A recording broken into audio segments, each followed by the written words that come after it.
जय महाकाल मित्रों, आप सबका हमारे यूट्यूब चैनल में स्वागत है। आज हम आप सबको रानी परी की साधना बताने जा रहे हैं, जो कि सभी परियों में से सर्वश्रेष्ठ और सबसे बड़ी परी मानी गई है। दोस्तों, रानी परी एक ऐसी परी है जिसकी साधना करने वाले साधक को कभी भी किसी प्रकार की साधना करने की आवश्यकता नहीं पड़ती है। ये कहा जाए कि आपको एक ऐसा मूल रूपी शक्ति मिल जाएगा जिस शक्ति के बल पे आप कुछ भी कार्य को कर सकते हैं। यानी कि इस शक्ति को सिद्ध करने के बाद फिर आगे किसी भी प्रकार की शक्ति को सिद्ध करने की कोई आवश्यकता नहीं है। आपके सभी कार्य, सभी आपकी इच्छाएं ये एक ही शक्ति पूर्ण कर देगी। बस आपको इस परी की साधना सिद्धि का विधान, जो कि मंत्रोपद्धत नहीं है, रानी परी का यह विधान एक नियम करने पर ही सिद्ध हो जाता है। कोई मंत्र पढ़ने की आवश्यकता नहीं है। हाँ, कुछ ऐसे साधक गण हैं जिन्हें नहीं सिद्ध होता, उन्हें मंत्र भी दिया जाता है। दोस्तों, मंत्र गुप्त तरीके से दिया जाता है, क्योंकि मंत्र बहुत ही गूढ़ और बहुत ही गुप्त चीज़ें हैं।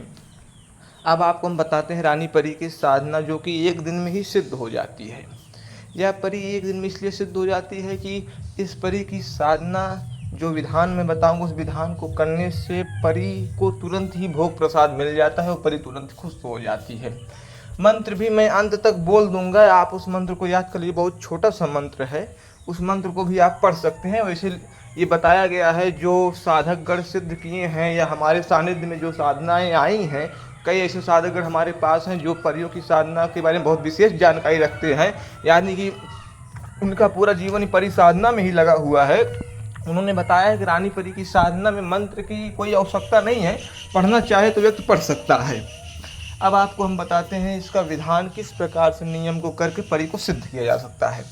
इस रानी परी की सिद्धि के लिए आपको पहले हेरना है चिचड़े का पौधा, या आपको अमलतास का पौधा देखना है। दोस्तों, हमारे ग्रामीण क्षेत्रों में उसे ढाक नाम से जाना जाता है, ढाक का पौधा कहा जाता है, और कहीं कहीं उसे अमलतास का पौधा कहा जाता है। आप नेट पे सर्च करके देख लेंगे अमलतास को, पौधे को क्या कहते हैं।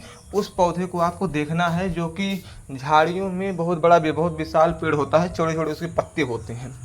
वहाँ पे आप जाइए, सफ़ेद रंग का धागा लीजिए, धागे पे 21 गांठ लगाइए और उसके पेड़ के जड़ पे 21 बार लपेटिए। आपको ये काम सुबह लगभग 7-8 बजे तक कर लेना है।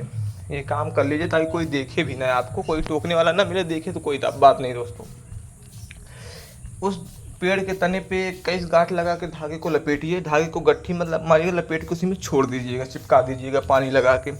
उसके बाद उसके जड़ में 1 लोटा जल डालिए। उस जल में चंदन मिला दीजिएगा और इत्र, गुलाब का इत्र मिला के उस पेड़ के जड़ में 1 लोटा जल आपको डालना है। जल डालने के बाद आपको एक सफ़ेद रंग का 100 मीटर कपड़ा जल डालने के बाद उसके जड़ पे लपेट देना है। ऊपर जहाँ आप धागे लपेटे हैं उसी के ऊपर फिर कपड़े को लपेट देना है। पानी लगा के दोस्तों चिपका सकते हैं कपड़े को आप।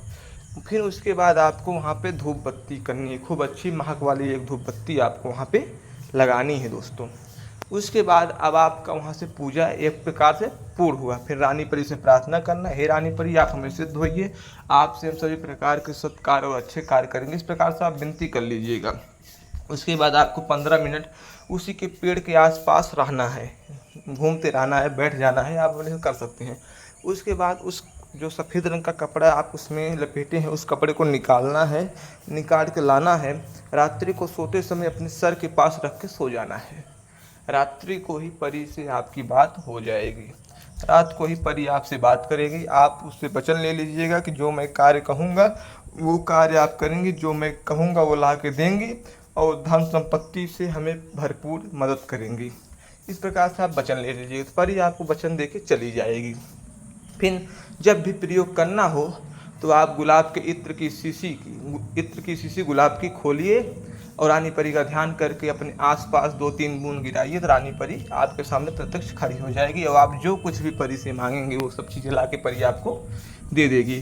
करोड़ों करोड़ों की संपत्ति इस साधना को करके इंसान बना चुके हैं, लेकिन इस साधना विधि बहुत आसान सी है।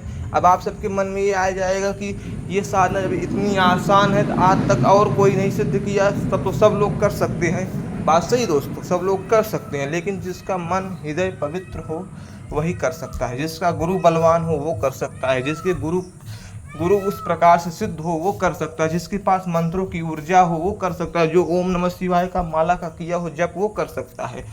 अब आप कुछ नहीं किए हो, आप तुरंत प्रयोग करने लगोगे तो आपको लाभ हो भी सकता है, नहीं भी हो सकता। अगर आपके अंदर पूर्ण प्रवृत्ति है और आप शुद्ध विचारधारा के हैं, साफ मन के हैं, तो आपको सिद्धि मिलनी ही मिलनी, कन्फर्म 101% मिल जाएगी। लेकिन अगर आपके मन में तनिक भी खोट है, अगर साधना से कुछ गलत करना चाहते हो तो आपको सिद्धि नहीं मिलेगी। तो कई जगह मार्गदर्शन करने के लिए इसलिए मैंने अपना नंबर भी डाल दिया है कि जिन साधक जनों को इस साधना में मार्गदर्शन प्राप्त करना हो या एक प्रकार से गुरु से दीक्षित होकर साधना करनी हो, दिए गए इस नंबर पर संपर्क करके आप उस प्रकार से साधना को कर सकते हैं। लेकिन फिर मैं वही बता दे रहा हूँ, अगर आपका मन पवित्र है, मन अच्छा है, तभी आपको इस साधना में लाभ होगा, क्योंकि रानी परी छोटी मोटी परी नहीं, बहुत बड़ी परी की संज्ञा में आती है। इस परी से कोई भी ऐसा कार्य नहीं है जो नहीं करवाया जा सकता है। करोड़ों करोड़ों की संपत्ति, धन, ऐश्वर्य, सोना चांदी, रत्न सब कुछ ला के ये आपके पास रख सकती है। इसके पास इतनी पावर, इतनी शक्ति है। तो जैसे कि हमने इसके बारे में जानकारी दी, आप इसकी साधना करके लाभ उठा सकते हैं। बाकी किसी प्रकार की और साधना करने के लिए दिए गए नंबर पर संपर्क करके साधना को कर सकते हैं। जय जय महाकाल।